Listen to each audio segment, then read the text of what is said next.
Today's diary with মুনিয়া। আজকে আমরা জানবো কাস্টার্ডের উৎপত্তি প্রসঙ্গে। কাস্টার্ডের উৎপত্তি প্রাচীন রোমান যুগে, যেখানে ডিমের বাইন্ডিং ক্ষমতা ব্যবহার করে দুধ ও মধু মিশিয়ে ঘন খাবার তৈরি করা হতো।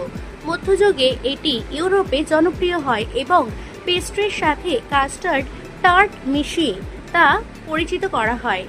এবং 1837 সালে আলফ্রেড বার্ড ডিম ছাড়া প্রথম কর্নফ্লাওয়ার ভিত্তিক বার্ডস কাস্টার্ড পাউডার উদ্ভাবন করেন।